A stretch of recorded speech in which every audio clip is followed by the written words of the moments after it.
anything, otherwise they might... I'm ready. I was gonna say that if you say something, then the late night boys might hear you. But you fucked it up, Eugene. I heard me. We're God the damn firecrackers. it. Well, it's the return of the late night boys back at you with another, well, it's not as late as I thought. It's later than we usually record, and this is the Pod People. I'm your host, Matisse Van Rossum, and I'm joined, as always, by my good, supposed to be quiet pals, Ben Sheets. You don't not pay us to be quiet here. And Eugene jumping in before I even introduce him. That's Eugene Should have Lundeen. introduced me first. That's your problem, man. Yeah, well, I'm taking over this show. Well, tonight we're joined by a special guest, our good buddy Joe Shea. Thank you for joining us, Joe. My pleasure. And we're coming at you with another mini pod, this time talking about the new film, The Quiet Place. Directed... It's A Quiet Place. A Quiet Place? Whatever, Eugene. Oh, That's my going to be the God. sequel. It's going to be The Quiet Place. The Quiet Place. Quieter place. Some quiet place, many quiet places. Quiet Place was directed by Jim from The Office. Yeah, Jim from The Office. It's America's sweetheart for the early 2000s. But Jim from The Office with a beard. right, no, now When he has a beard, he's called John Krasinski. He was in that Michael Bay movie too about like the soldiers in Benghazi, so he's 13 hours. right, and I didn't see he's that. like, he tried to be Captain America. He's like, I can do this action hero stuff. I'm not everyone's lovable schlub Wasn't man. he in one of those like Jack Reacher movies? Oh, he's in the show or something. Amazon right? show. Oh yeah. so- He's the Jack Reacher guy. This ain't your mama's Jim no more. This is your... John Krasinski is like America's favorite daddy now, ever since he grew a beard. But yeah, he directed and starred in A Quiet Place, but it was written by Brian Woods and Scott Beck. The screenplay, I don't know who these people are, but apparently it was picked up as a spec script and given to John Krasinski, and apparently was briefly in discussion to be a part of the Cloverfield franchise. Well, Which, I'm sure that they realized if you want to make any sort of like movie that features creatures, you're gonna have a good chance of being part of the Cloverfield universe see, at this point. Someone mentioned a high concept spec script to J.J. Abrams, and his mouth started watering. Yeah, right. I read that the reason that they didn't end up turning this into a Cloverfield movie is because there was discussions of doing a Quiet Place 10 Cloverfield Lane crossover, and they didn't like that, so they decided to just like go off and do their own thing. Does that sound like integrity? That like Is that someone staying true to like their... wait, yeah, is that integrity slipping away? If you do have any interest in seeing A Quiet Place, make sure you go see it yourself before listening to this episode, because it really lends itself to going in knowing as little as possible, and we are going to be getting into spoilers as usual. So if you've not seen the movie and you care about spoilers, stop the episode right now until you go check it out for yourself. You've been warned. So yeah, this is basically a new high concept sci-fi horror film set in a post-apocalyptic world where the earth is overrun with monsters that can hear you real good. So you gotta be real quiet or they're gonna come do stuff with your body parts. Now, I think people might be getting the wrong idea with that. They just kill you, don't worry. Like, Hey, they do stuff with your body parts, separating them from your other body parts. yeah, right, detaching, just so they can play with it. Incidentally, that will kill you. I had high hopes for this movie. After the previews, it seemed to not be your typical Blumhouse style jump scare filled horror bullshit. Yes, no, this is a Michael Bay produced film. That was the Which is weirdest weird, thing. When the yeah. credits rolled and I saw Michael Bay listed as an executive producer, I'm like, this doesn't make any sense. The last thing I expect from Michael Bay is quiet. Like, Oh my god! Yeah, that is a great point. I think they probably had to fend Michael Bay off with like a very long stick, like when they're on set shooting and just off in the distance. Just add some more explosions! Put in some fireworks! Where Put in some fireworks! well, that Where's one might have gotten Optimus into Prime? They did do fireworks. Yeah, he got a little bit for his money. He was responsible for the fireworks scene. Yeah, I think so.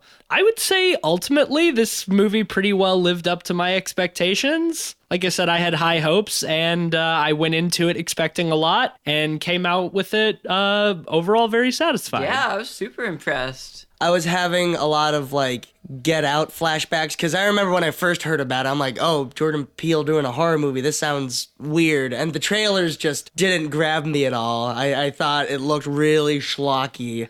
And, well, I was blown away by that. Yeah. It's like John Krasinski, right. Jim from The Office, directing a horror movie? And that there could be enough marketing built up just around that it could have been a bad movie, but enough people would have seen it anyway. Because, like, oh, Jim's doing a horror movie. No way. I recognize him. I was under the impression that this was his feature-length directorial debut. It's not. He directed a couple of other feature films, 2 others, The Hollers and Brief Interviews with Hideous Men.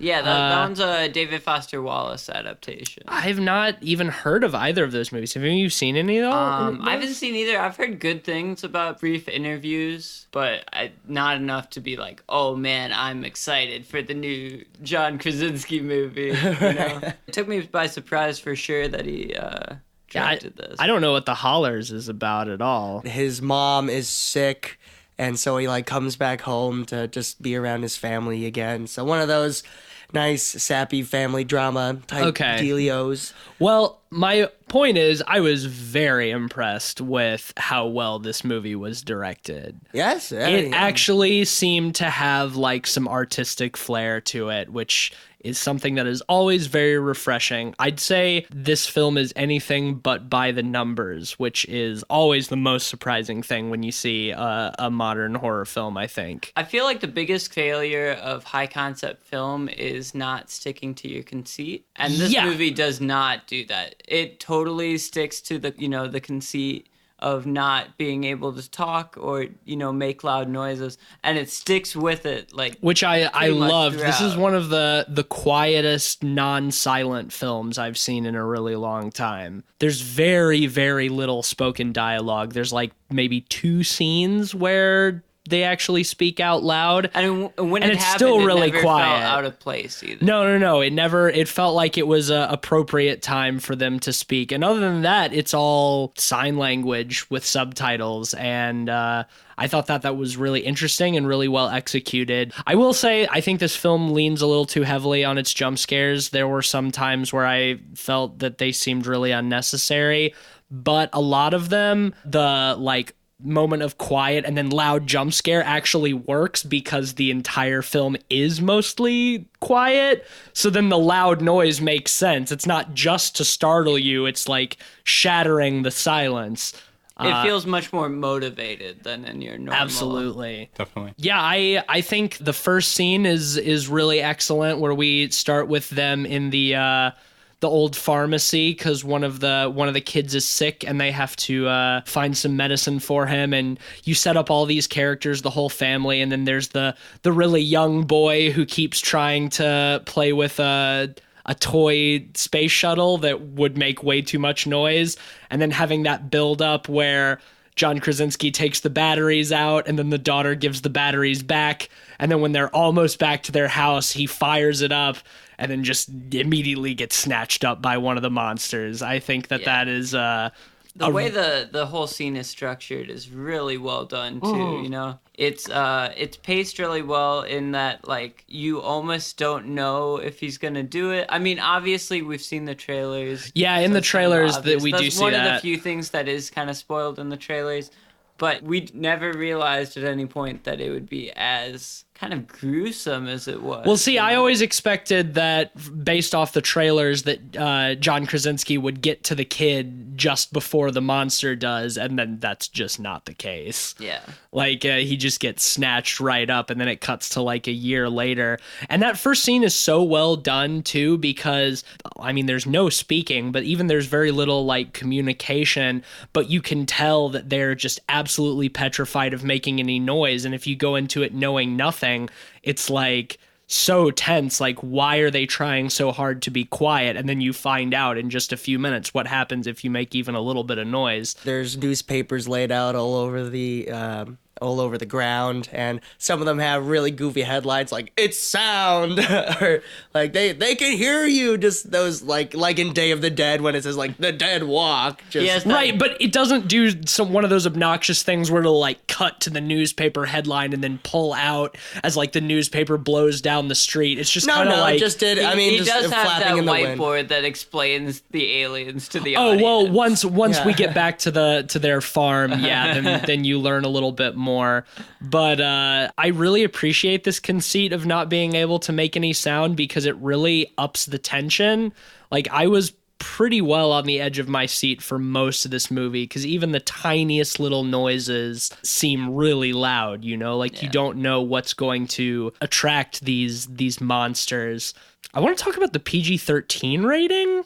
I did not even realize that this movie was rated PG-13 until we left the theater. Yeah. I remember I looked at the ticket, but when the movie started going on, I thought like I didn't even realize until after the movie, like, oh, that felt really, really intense for just like a PG-13 movie. The amount, because there's still they do a lot of clever framing or having it like kills off screen, like people getting cut up, but yeah, I mean they leave most of that to your imagination, but it doesn't feel like it's dumbed down to get the PG-13 rating. It's not like in an action movie where people are getting shot left and right and there's no blood, you know. And there's still a good amount of blood, like in certain moments. Probably just about as much blood as they could put in and still get away with the PG-13 rating. Right. Well, you know, it's interesting. We were talking about how this movie kind of feels like it was originally longer. It seemed like they trimmed some stuff out, which, I mean, it worked. The pacing worked really well in the movie as is right now, in my opinion. But I wonder if some of that was cutting out for PG-13. I wonder the same thing, because it does almost seem like it was shot with the intention of being an R-rated film, especially with some of the stuff, like when John Krasinski and the little boy are like out catching fish and they come across that old man and the brutalized old lady, and they like cut away right before they show any of the like real gore. It almost seems like they probably like had all that shit like built and set up and shot it, and then they're like, well, we're gonna make this PG-13, so let's cut that down a little bit. I wouldn't be surprised by that. But it's done in such a way that it doesn't feel obvious. Like I said, I didn't realize this was PG-13 until after we got out of the theater. They frame it every time in a way that leaves it to the imagination, which makes it almost feel more gruesome. Definitely. You know? Yeah, I think the sound design and people with very like vivid and creative minds suddenly make the film feel more graphic than it is.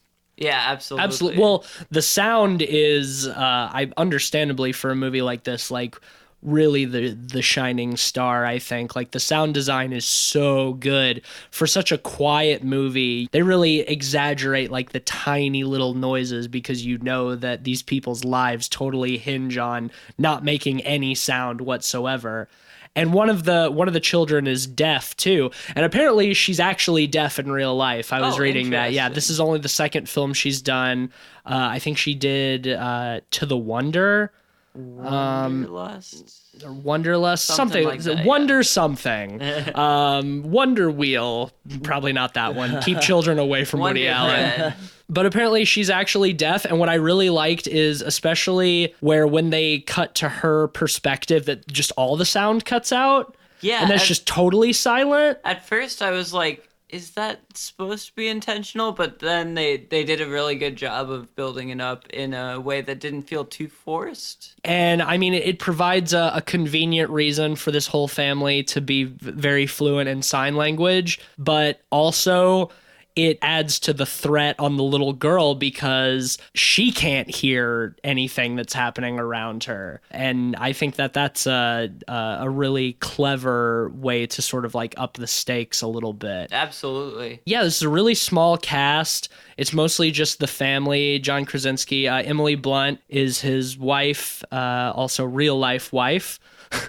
And the kids are good too. Like the acting is real solid across the board. I don't know if any of them are given names in the movie. Not in the movie. If you look at the IMDb page, all the characters are named, but none of the characters are addressed by name in the actual film. Like the little kid. I thought he did good otherwise, but his and it might have just been the fact that what they were talking about was really like expository. A little corny. It felt a little jammed in. Yeah, there's the scene where John Krasinski brings the young boy over by the waterfall, and then they start having a conversation like, do you blame her for like the death of the kid? Which I don't know about you guys, like I didn't read any of that like beforehand in terms of like their. I could tell that she blamed herself, which she does, because she gave him back the toy and the batteries. Well, she didn't give the batteries back. She gave him the toy back and he grabbed the batteries. So yeah, I mean, it's obvious that she blames herself, but I didn't get the impression that John Krasinski. No, and that's what I mean. And I don't think you're supposed to. I think he seems legitimately surprised when the little boy asks, like, "Do you still love her?" And he's like, "Well, yeah, of course." Like, I don't think he blames her at all, but at the same time, I don't think he realizes how much she blames herself. I guess, yeah, because it cuts like a year or about a year. Yeah, because they do throughout the movie, they do like day such and such. Right. They First start is like with day 89. Day 89. And then 472. 472, something like that. After the so like a little over a year afterwards is when they cut to. And because Emily Blunt is pregnant at this point when we see them again. Which goddamn. Let's talk about that. Yeah, no, I agree. I think that, I mean, it works really well as a conceit for the movie, but just from, like, practical standpoint, like, how fucking irresponsible is it? Try to have a fucking baby in a world where if you even speak in a normal volume, that monsters are gonna come kill you, and they're also the quietest sex. Yeah, I mean, obviously. They must be Mormons. We didn't know that. They're still trying to create a big family, even in the apocalypse. And it's like, we don't know when they made that soundproof room, though. So. Right. Well, yeah, they do show at least that they've been preparing for the baby coming. They have like a soundproof bunker and a fucking box that they run an oxygen mask through, so they can put the baby coffin. So they can put the baby in the box and shut it up. If the baby ain't going to get eaten up by a creature at some point, it's probably going to grow up blind, just being in darkness all the time. But like it's a crazy at least for the movie, it makes a very good impending threat that ends up paying off. Like at some point, Emily Blunt's gonna have to give birth, and then they're gonna have to be like, how do we stay quiet when we have like a newborn baby? And even as the child grows up, we see what happens when like a 4-year-old gets a hold of a fucking toy, can't even stay quiet. Like that's just upping the ante so much trying to stay alive in this world, So that's something that I was just like continually thinking about over the course of the movie. But from a filmmaking standpoint, I think it makes sense and it didn't bother me at all. Because it really does lead for some of the most exciting parts of the movie. I'd say like this movie is pretty definitively cut in half. Like the whole first half is very slow. Not a whole lot happens. It's a lot of build up. And then the whole last 45 minutes is like nonstop climax. Yeah. Which it feels like it earns just through its pacing that when all of this starts to happen, it doesn't feel like, oh, now they're doing this to satisfy some sort of studio demand for more like explosions. Right. It's like this is the payoff for the very slow burn of the first half of the movie, where we really get a good long time to see how they live and thrive, but at least make ends meet in this world. They've got a nice farm set up, you know. They've got all this stuff set up to protect them. They've got the light system where they've got all the bulbs that run around their farm, and then if there's monsters nearby, they change the color to red. I thought that was very cool. And having them walk on the paths of sand that they put down, I thought that was really cool too. Everywhere. I thought that was really smart, and this movie does a lot of that, as opposed to like Ravenous that we were talking about, where they set up fucking mouse traps just in the woods and like, I heard a mouse trap, there must be a zombie nearby. It's like, no, it just could be a squirrel, bro. I think a lot of that stuff is like really clever, you know. I saw a lot of things in this movie that I have not seen in other horror movies. You know, this is the same kind of thing with like Don't Breathe a couple of years ago. Or even Hush. Or Hush. You know, well, I mean, in Hush, just the protagonist is deaf. The killer is not like a super... Sure, yeah, but like it's the same kind of conceit where like one sense is gone. Right. Well, yeah, and like Don't Breathe, where they have to, you know, escape the house and they've got this blind guy hunting them. It's kind of the same thing, but it didn't feel like it was retreading a bunch of common ground. Like it felt thought out and well considered and well executed, and I really appreciated that. Yeah, I think its strength lied in how great the pacing was in terms of, you know, the build-up. It set the world really well while still being super tense. The first half of the movie, while it was slow, like... Oh, it's still very tense. Yeah, you're nervous at any loud noise. Someone could have dropped some popcorn behind me and I probably would have jumped, honestly. Yeah, right. Well, I mean, it really makes you think about things like, how would I survive this world? What would happen if I have really bad gas and I'm farting a lot? Like, what would happen if I get a cold and start coughing? You know, like for me, like I snore really loud when I sleep. How would I be able to sleep safely? You know, what if I have quiet sex with my wife and then have a baby? Yeah, what are you gonna do in that case? Yeah, it was really interesting to watch all the emotions be stifled. Like when they would laugh, they couldn't actually laugh. Mm-hmm. They just could smile because they knew just them laughing would screw them. Right. Which is crazy, and it just constantly gets you involved in it. Yeah, I think so too. And I was really impressed with how much emotion and characterization we're able to get from mostly just facial expressions without because even the couple of times they talk, you know, they're still having to be relatively quiet. So you can't get a whole lot of emotion delivered in actual dialogue. So you have to do all of your acting has to be physical acting, and they do a fucking standout job, especially John Krasinski and Emily Blunt. The kids do a good job too, but I would say like Emily Blunt like really turns that shit up. Like, yeah, definitely. When the shit really starts to hit the fan and she goes into labor and then she steps on that fucking nail on the basement steps. And I would say that's when the movie really starts picking up. When her water breaks. Mm-hmm. And like, you know, like it's getting real because who can have a quiet pregnancy? Right. But I mean, they've built that soundproof bunker for just that reason.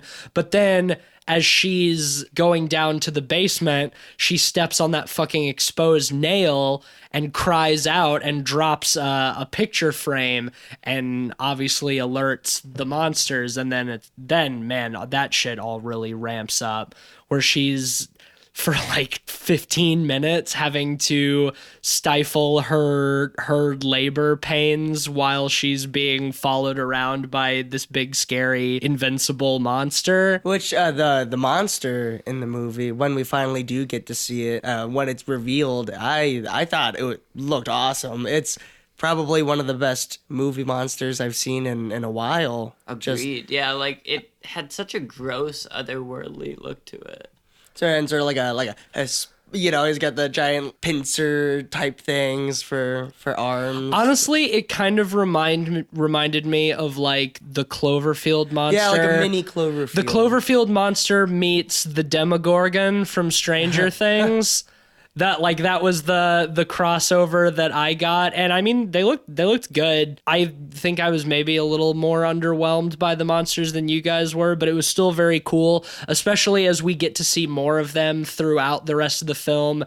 And you see that it's the way they hunt, and that like they have all these plates on their faces that like open up and expose the plates were brilliant. That shit was very, very cool. I was very into that. Even though you do get to see a lot of the monsters in the last half of the movie, how they still have a lot of restraint with it until the last couple of scenes where you only see it briefly or it's really dark. The framing puts it in such a way where it's not like fully revealed, that they didn't just do what so many movies do and just like once they show the monster, then anything's game, you know? They still try to keep it sort of obscured for a good chunk of the movie up till the very end, which I absolutely appreciate.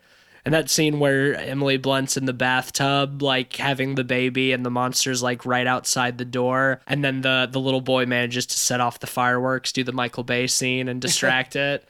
The set pieces I thought were particularly effective. You know, you have obviously the nail in the basement. And she sets off the egg timer or the kitchen timer. Which I thought was super smart. I thought that was a really cool thing. I liked that too. The silo I thought was also very, very well done in how like it's been done before, silos.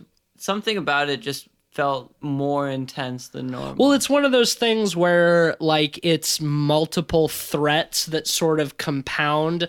Like when the little boy falls into the silo and the girl's trying to help him and he's like drowning in corn.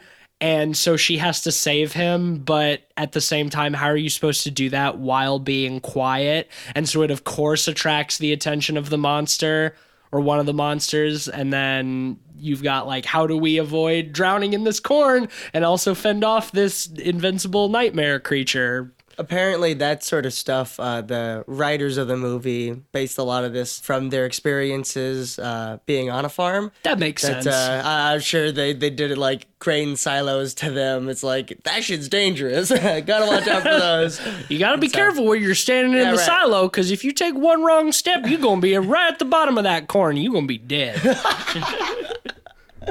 But imagine that, but with monsters. The dangers of living on a farm, but with monsters. What I also really liked is the movie never feels the need to go into backstory for anything whatsoever, like about these people, what their lives were like before this happened, where these monsters even came from. That's never even the slightest bit explored. Are they aliens? Are they demons? Like, where do they come from?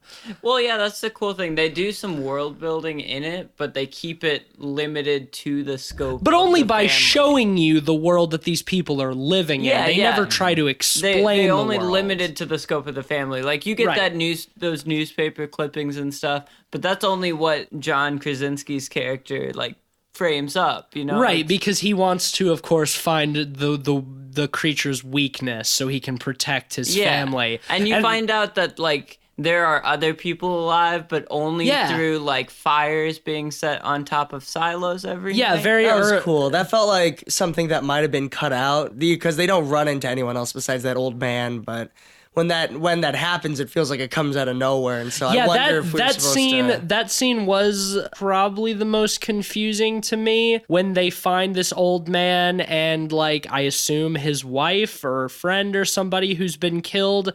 But, like, I was kind of wondering when I saw that, I kind of assumed that the old man killed her. And then, like, you know, it's in the trailer, too, where, like, John Krasinski, like, tells him to be quiet, and then he just screams and lures one of the monsters to him and kills him. But that was a scene where it felt like that there was more to that originally, and then they ended up cutting it down for time. Yeah, it's like, you're in day 472. You know you're just being an asshole. Right, like even if he stumbled upon the corpse of his wife or whatever and had lost his will to live and just wanted to die, why do that with a youngish man and his young son standing right there? Like, why put them in danger? Like, that's the most like douchey thing you rude could, boy behavior. that is bona fide rude boy behavior, and I don't condone it. I think that scene is very well executed, because at that point we still haven't seen the monster, and the way they show the monster like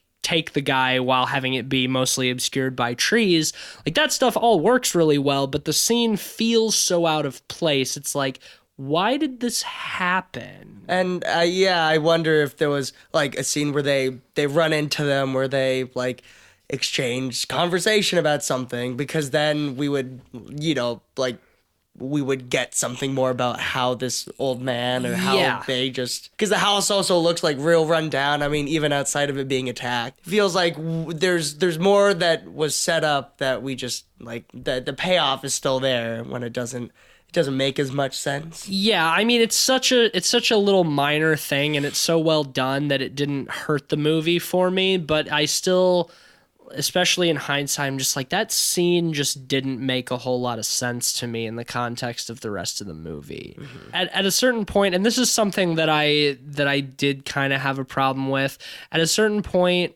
we realize that the monsters hear using some sort of projected signal, because it like interrupts electricity and other stuff, and it keeps fucking with the little girl's hearing aid when they're too close by, and the feedback from the hearing aid like totally disables the monsters. Right. That seemed a little bit too convenient for me. Yeah, and also like, what is the weakness? You never tried doing anything? That's another thing. That was something that I had a hard time maintaining my suspension of disbelief. Hey, it's not like they built like he's the world's top alien scientist. Like, well, right, but I mean, they make a point that bullets and bombs, like you see a newspaper clipping that's like, bullets and bombs don't work, like that's why they can't kill these things, but they know they hunt by sound. So I find it extremely hard to believe that no government scientist would think to try to use sonic weaponry when they against first them. explained that, I was worried that it would be like her ears connected to the stereo. Oh, thank God it wasn't that. Big like, oh, the only thing to take down this hearing monster is a deaf girl's ears. Oh, thank God. That never crossed my mind. They dodged that just slightly. I mean, and that's why I was a little more okay with it. I do think the way that they introduce that scene that thing is really fantastic. The little girl is out in the cornfield looking for her brother, and one of the monsters comes out of the corn, like onto the path right behind her, and she obviously can't hear it because she's deaf, but it can't hear her either, but it's getting closer and closer and closer. I thought that scene was really, really great, really tense, really scary, and then it gets too close, it starts listening real hard. They do that a couple of times where they like zoom in on its ear hole, on its gross alien monster ear hole, and it's like, oh, it's listening so hard, and then the feedback from her hearing aid starts fucking it up, and that's eventually how they end up beating it at the end, and I thought that was a little bit corny. I wish that they had not, and maybe this is cynical, but I wish they had not ended the movie on such a hopeful, positive note. I think as such a small, contained story that this is, I kind of felt that it was a little bit cheap for these people to be the ones to figure out, oh, we got the monster's weakness now. Now we know how to fight back. It was somewhat. I like the movie gave me the Mist vibes. Okay, yeah. And it had a similar bleakness to it for the majority of the movie. But the Mist's ending is appropriately bleak for the rest of that movie, whereas this one is not. How they do it in this movie, because it's still a little hopeful, but ultimately, they only have so many shotgun shells, and there's a lot of monsters out there. It's not really that hopeful, ultimately. Oh, I mean, that's like... I guess... That's obviously not their intention. They're not... Yeah, you're not supposed to think, like, epilogue, and then they ran out of bullets and were and then Emily Blunt killed... And then Emily Blunt killed all the monsters. I guess, yeah, the other way is silly. But I think it's more... It feels tonally inappropriate with everything else. that was set up, because it's like the final shot is Emily Blunt smiling and pumping the shotgun. That feels so like that was goofy. the biggest thing that didn't work. That was the goofiest shit for me. Yeah, when they're down in the basement in John Krasinski's radio room, and the girl jams her hearing aid up against the microphone so they can blast it. That baby, in addition to that baby's eardrums were probably growing up blind, he will also be deaf. So that baby will be like the strongest being. Helen Keller too. But I mean, I would have been fine with it ending on a hopeful note in just the fact that they survived the night. They survived this, really harrowing, horrible experience. John Krasinski sacrificed himself to save the kids. That was a very emotional scene. They survived, but shit, the world still sucks, and now we gotta keep going on. But the way they sort of play out the last couple of scenes is like, oh, now we know their weakness, so now we can beat them, you know? And that felt a little bit tonally inconsistent for me with how sort of bleak the rest of the movie was. It almost felt like they were kind of writing themselves in a corner for that. Because when you have monsters that seem so unstoppable for the majority of the movie... For them to be so easily defeated... Well, you have to have some sort of climax where, unless you're going full-on super bleak, every character dies, you have to have some sort of resolution where they overcome them somewhat. And I feel like because of that, it kind of falters because they almost do it a little too hopefully. It's one thing if they kill the monster and then are just stuck. I think they could have done it with the monster's going to attack the little girl. It ends up getting disoriented because of the feedback from her hearing aid. And then when it's unaware and it's left itself exposed, then, Emily Blunt kills it. But to be now we've got the power, we've got the weapon. That's what it felt a little overdone. This is not a schlocky, funny movie. And 2 or 3 times in that last scene, I laughed out loud. And I love schlocky horror movies, but when they need to be consistently schlocky. They need to be consistently schlocky. I don't want a really solid, well done, smart, high concept horror movie to end with me laughing at it, Honestly, I think it was just the shotgun cock that did it for me. The rest of that was really the worst. The rest of it was carried by how good the monster design was when you saw the face kind of bulge out with the shell kind of armor type of stuff. And ending it on Emily Blunt, I think, was a mistake. The daughter was, I think... She was the real hero, I think. But, the way they set her up by the end, yeah. But the shotgun cock and the smile was just way overdoing it. That was as the credits are rolling and I'm laughing, that's a problem. That's not how I want a movie like that to end. I mean, it's overall such a minor thing. The rest of the movie does its shit so fucking well. It's easily forgivable, but it's those little things like that where these tiny little issues I have with it keep it from being a perfect film, I wonder if that ending was put in due to studio pressure. Probably. For being too bleak. Well, yeah, it's a PG-13 movie. They have to end it on a somewhat hopeful note, which is frustrating. It's sort of a far cry from a movie that ends with the death of a 4-year-old, or a movie that begins with the death of a 4-year-old, I should say. Yeah. Kind of an inconsistent ending, but... overall, I think it's there's a lot of really fantastic scenes in this movie, really smart. I did think it was kind of weird when the bunker underground started flooding, but I really liked the scene we got out of it, where Emily Blunt just wakes up after having given birth, and then the top has fallen off the baby coffin and it's just floating. And it's a fucking baby coffin. And it's just floating around the room, and then there's a fucking monster in the corner, and she has to get to the baby before it starts crying. And then it dives in the water. And then the monster dives in the water and starts swimming around. That was something that was unexpected that I thought was very creepy. Knowing that it doesn't work on sight, and maybe it's trying to hide, but also it's like, I just want to swim. Is it bad that by the end of the movie, the very clear thought popped in my head, man, for being blind, these monsters sure are good at walking down stairs.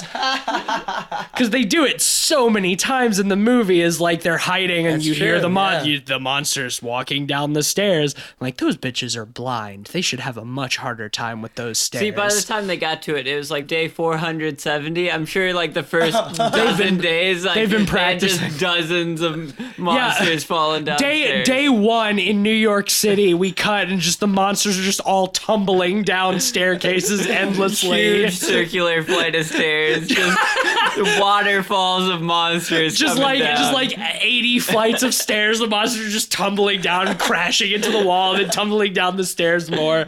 Okay, yeah, so that's what they've been doing. John Krasinski and his family have been learning how to live. The monsters have been learning how to deal with stairs. So now there's 3 movies that focus on senses. You have Hush with speaking. You have Don't Breathe with sight. You have Quiet Place with hearing. Are we going to get one where you can't smell? Or it's just a really smelly monster? I smell death. It's a death is coming. It's a garbage man who's a serial killer. What if it's like Sixth Sense, but he can only smell ghosts? He can only smell dead people? It's the Sixth Sense, but it's the opposite. It's the one sense. He can only feel things. He can feel ghosts. But he can't see, hear, smell, taste, and that's it. Not many people are lucky enough to be able to taste ghosts. I just meant taste in general, but what do you think a ghost tastes like? Marshmallow fluff. You're just saying that because of Ghostbusters. Isn't everyone, whenever anyone talks about ghosts, they're only because of Ghostbusters? I think ghosts probably taste pretty fucking bad, Eugene. And you haven't tried one. You're right, because I'm afraid of ghosts. Well, shall we jump into our ratings for... Yeah, unless you guys have anything else you want to talk about. Joe, do you have any other things you wanted to bring up? I just want to say the ending of that film was Michael Bay's touch on this. It was like, wouldn't it be great if at the end Emily Blunt looks at the camera and cocks her shotgun? That would be really cool. I'm only paying for this movie if Emily Blunt cocks the shotgun right before you cut credits. You know what really gets my dick hard is when pretty girls smile at me and pump shotguns. He just has like a Victoria's Secret model stand-in with a shotgun. She's barely wearing anything. It's just like, wait. That's the only shot of her in the movie, happening? too. What? All right, Eugene, do you want to start? We'll go around in a circle. Yeah. I remember when I first saw the trailers, I thought it would... just like people have talked about horror movies sort of representing the times. It's like, it reflects on just like, oh, in this day and age, we feel like we gotta keep hush-hush about stuff, just especially this political landscape. You gotta watch what you say. But this film is really more about the struggles of parenthood. It's just John Krasinski and Emily Blunt trying to protect their family. And I think the concept, that idea, they just had like their second kid together in real life, so I think that gives a lot of strength to the bond that these characters have. Mom and dad too. Yeah, right. But even without them having to say anything, like you can tell there's that like desire, that strength between them all, and I think that is just a great playing field for just what happens to them. These monsters destroying absolutely everything. And it has a lot of energy within the whole movie, even with how bleak it feels a lot of the time. It really keeps you in it. I know there were a lot of people when we were watching it, like a couple people walked out. Yeah, because I guess they couldn't handle it. How quiet. Not even that far into the movie either. I think they just got bored and left. And which they really did themselves. I mean, after you buy the ticket too, you're just like. sit your ass down. Just like, what else are you gonna do for the next hour and a also half? don't walk out of a movie 30 minutes after it starts. Like, give it a chance. I don't want to read subtitles. Let's go see Ready Player One. Yeah, right. We could catch the next showing. Man, I'm just happy that we were not like next to a loud movie, or like there's a loud movie in the theater next to us. Yes, right. Because I was very worried about that for such a quiet movie. Like, you could hear the speakers like fuzz when certain things were going on. So it is something that should be seen in theaters as well. Just really great at keeping it quiet, just so when you do have any noises, it's an appropriate and I think well-earned jump. And as you mentioned, jump scares, I feel like a lot of them are earned through the amount of quiet that they have built through everything else. Well, yeah, absolutely. The sound design in the theater, while it's quiet, you get the audio fidelity that you don't normally get on like a home theater setup. And thank God we were with an audience that was willing to do the same. It was really to shut the fuck up. God damn it. We've been around a couple terrified. I was terrified of having another Get Out theater experience where everybody is just loudly talking at full volume during the movie. Yeah, Thank God people shut the fuck up for a quiet place. But anyway, what would you rate this? So I'm going to give it a 5 out of 5. I think that even with what little gripes they may have with certain things, I just feel what the movie does well, it does really well. It looks great too. Apparently I know it's not a like a very visually spectacular movie, but it's the same cinematographer from The Hunt, or that Thomas Vinterberg movie. I love that movie, and that makes a whole lot of sense. Yeah, so right, just bringing on that sadness through the visuals. It did a great job with all that. So yeah, 5 out of 5 for me. I hope John Krasinski tries his hand at horror movies again, because I don't think anyone's watching his dramas. Yeah, I'm overall extremely pleased with this movie. Yet another excellent modern high concept horror film from a director who by no rights should make a horror movie this good, And it is not produced by Blumhouse. And it's not produced by Blumhouse. That is important. Yes, it's not produced by Blumhouse. I have some minor gripes. I think some of the jump scares are unnecessary and cheap. I think they rely a little too heavily on that, but much less frustrating than the majority of the horror movies I see. It starts to get a little bit schlocky towards the end, but it's such a minor capacity that it doesn't take away from the rest of the film too much. I love horror films that are extremely personal, that focus on a couple of people or a very, very small group of people. I think those are the best. You get something like this, you get like It Follows, The Babadook, The Witch, Goodnight Mommy, Mom and Dad. A lot of these films we've been talking about lately is, it's a very small select core group of people that you really get to know. And I think those are the horror films that are the strongest. And I think that in the next few years, this movie will definitely be considered in the same vein of films as the ones that I've just listed. Sound design is fantastic. I love the silence of this. I think they rely a little too heavily on music in the second half. I wish they would strip away more of the music.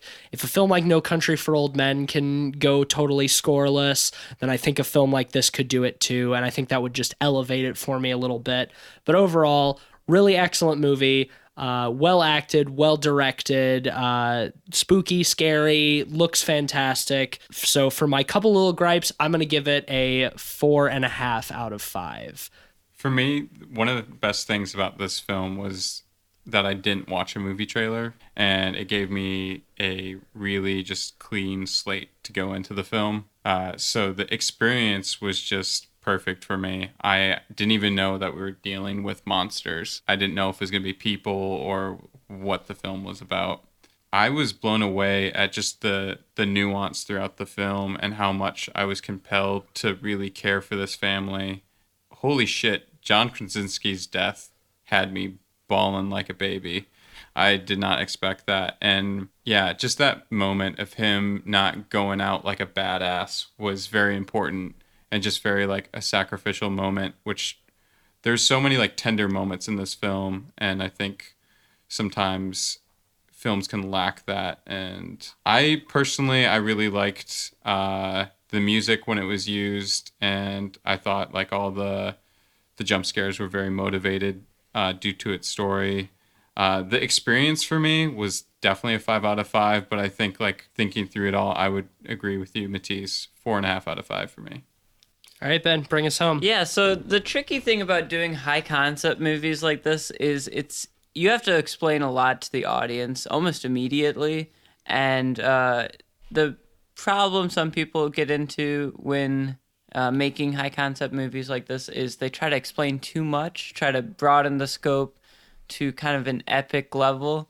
The thing I really like about this movie is it keeps a very limited perspective on everything. By keeping everything within what the family, can see or can understand, it really limits the audience's understanding and thus elevates the tension of the movie.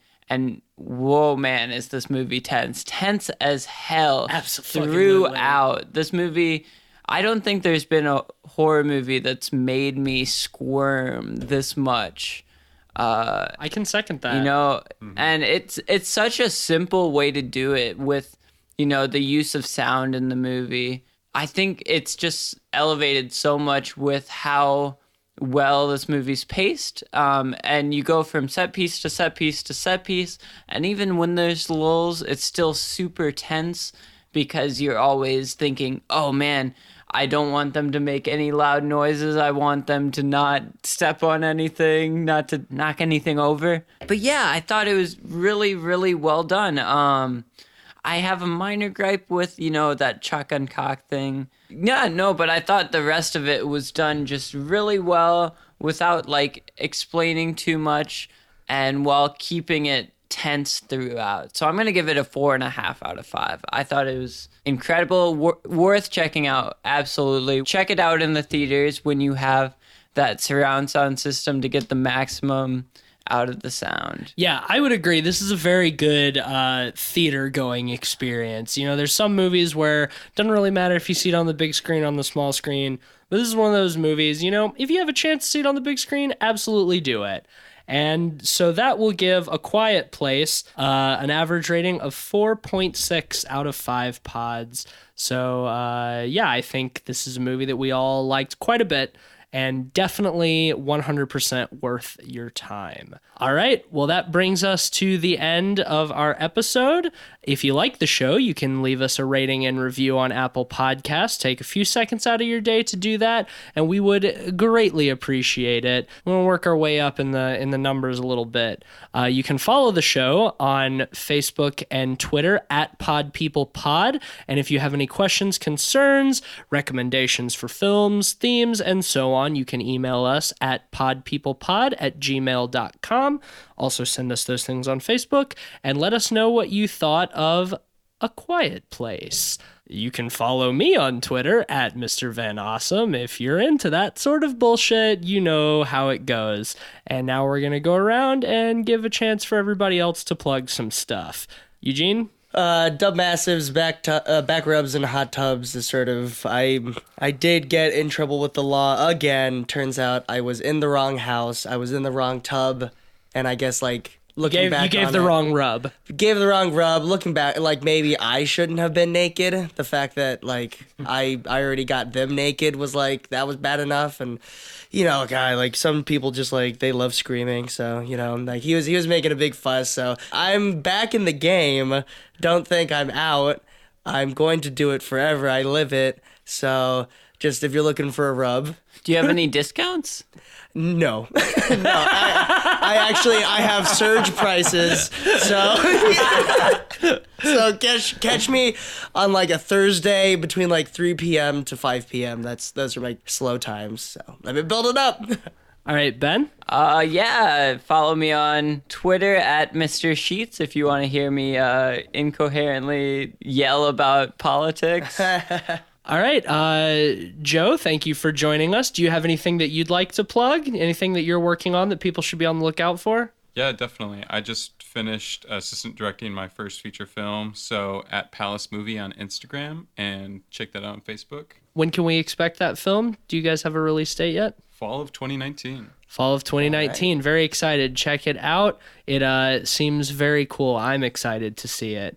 And thank you very much for joining us, Joe. It was great to have you on the show. Thanks for having me. All right. Well, until next time, stay quiet. Shh.